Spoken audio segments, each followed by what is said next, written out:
आज हुकूमत की कामयाबी हुई है, ऑपोजिशन एतराज उठा रही है। फवाद चौधरी साहब हमारे साथ मौजूद है। फवाद चौधरी साहब बहुत शुक्रिया। शाहिद नबाती साहब हमारे साथ मौजूद थे और उनका कहना था कि 190 हमारे थे, 187 हुकूमत के थे, गलत गिनती की गई, हमें बोलने नहीं दिया गया, ये जमहूरी रिवायात की खिलाफ वर्जी हुई है।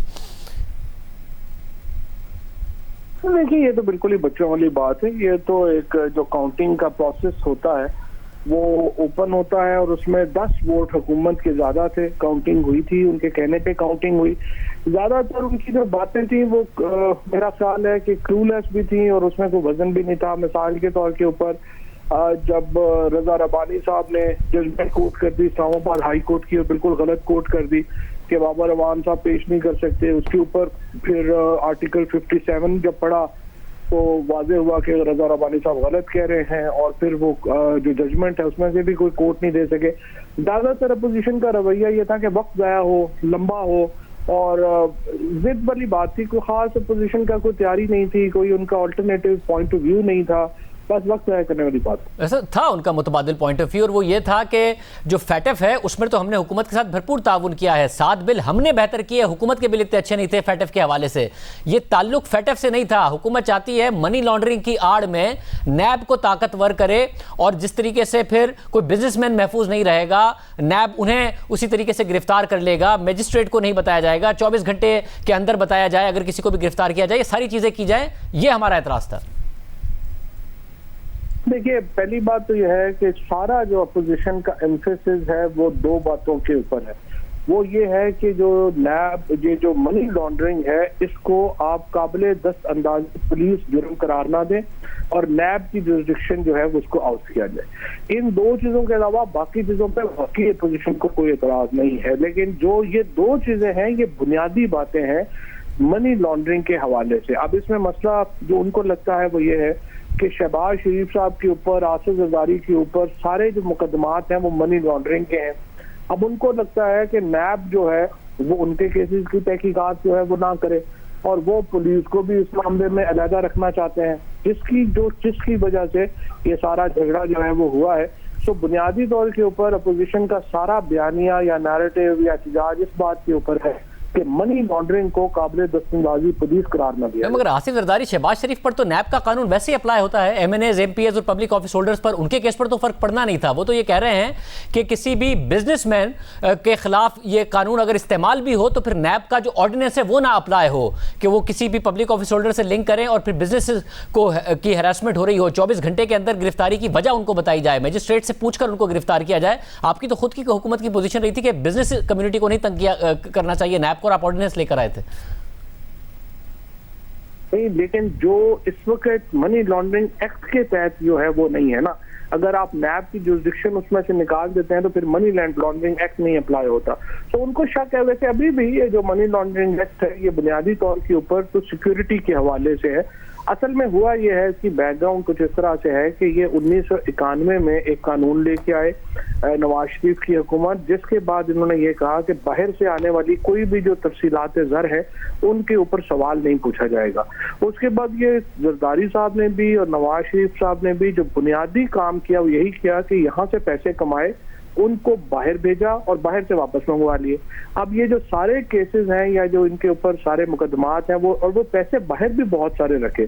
मसलन जिस तरह से आज प्राइम मिनिस्टर साहब ने कहा मेफेयर की महंगी तरीन जगह के ऊपर अपार्टमेंट्स आपने कैसे खरीदे, इसी तरीके से जो जरदारी साहब की जायदादें हैं वो कैसे बनी।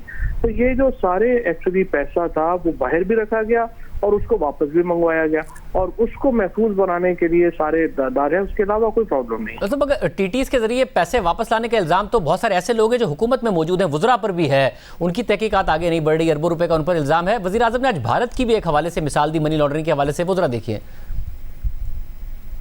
YouTube के ऊपर एक वीडियो देख रहा था कि किस तरह हिंदुस्तान में बता रहे हैं कि उनके बड़े बड़े अमीर लोग जिन्होंने पैसे चोरी किए हुए हैं वो सब लंदन में बैठे हुए हैं और उनके पास अरबों डॉलर्स की प्रॉपर्टीज़ और उनकी बैंक अकाउंट्स हैं, लेकिन हिंदुस्तान की हुकूमत के लिए बड़ा मुश्किल है वो पैसा वापस लाना।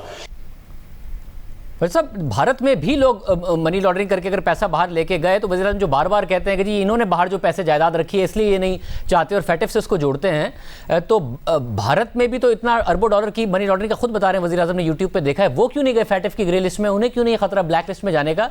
पाकिस्तान का मसला तो मनी लॉन्ड्रिंग के जरिए टेरर फाइनेंसिंग का है ना कि मनी लॉन्ड्रिंग के जरिए करप्शन का है, जिसकी पहले भी केसेस बने हुए और तहकीकात हो रही।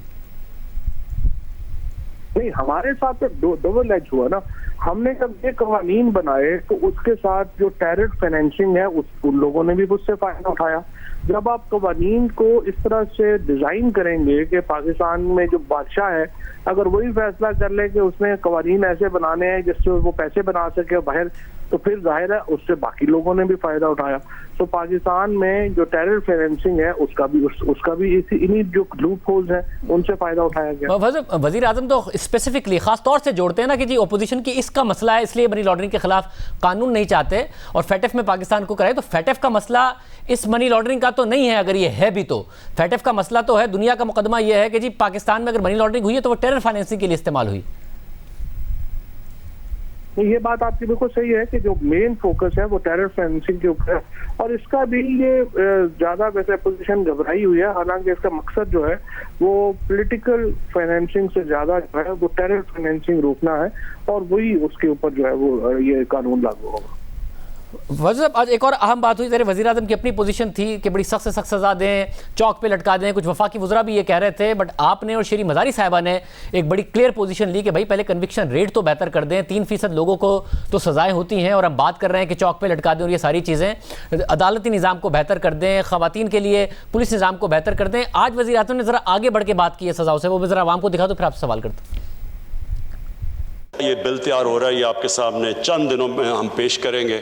सिर्फ यही नहीं कि इबरतनाक सजा देनी चाहिए, उसके ऊपर भी डिस्कस कर रहे हैं। हमने ये भी असेस किया कि ये भी जो हल अगर हम पकड़ भी लें और इंशाल्लाह एक तो पकड़ के दूसरे को पकड़ भी लेंगे, उसके बाद भी उसको कन्विक्ट करना आसान नहीं है। जिस तरह की वो एविडेंस देनी हो विटनेस बॉक्स में खड़े होके, वो बहुत मुश्किल होता है। तो उसके लिए भी हम प्रेपरेशन कर रहे हैं कि प्रोटेक्शन ऑफ विटनेस की, कि क्या उनको सामना ना करना पड़े अदालत में, तो उसकी भी इंशाल्लाह पूरी एक कॉम्प्रिहेंसिव एक लेजिस्लेशन लेके आएंगे।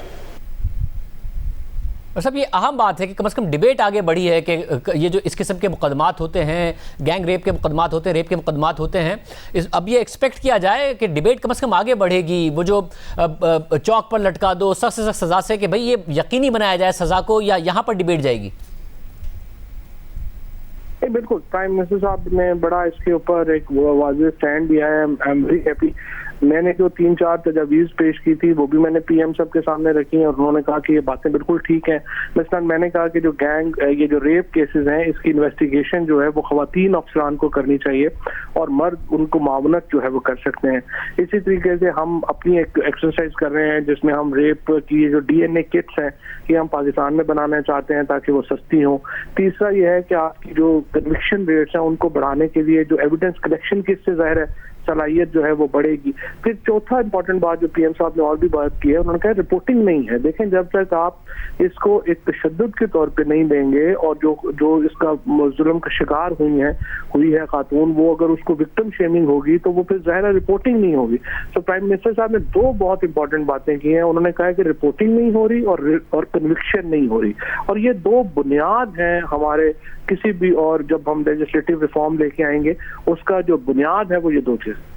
बहुत शुक्रिया। फवाद साहब हमारे साथ मौजूद थे, ये अहम बात है। फवाद चौधरी, डॉक्टर शेरी मज़ारी ने पोजीशन ली, अब कम से कम डिबेट आगे बढ़ी है। इस हवाले से एक स्टडी भी यही कह रही है कि बेशतर रेप केसेस में तो गिरफ्तारी और सज़ाएं ही नहीं होती। अगर सरकारी इदारे वॉर अगेंस्ट रेप के एदाद शुमार भी यही बता रहे हैं, जिसके मुताबिक पाकिस्तान में रेप केसेस में सज़ा की शरह सिर्फ 3% है, यानी 97% केसेस में मुजरिमान को सज़ाएं नहीं मिलती। एक तो पहले रिपोर्ट नहीं होते, ख़वातीन घबराती हैं रिपोर्ट करने से, जो रिपोर्ट हो जाते हैं उसमें भी 97% को सज़ाएं नहीं मिलती।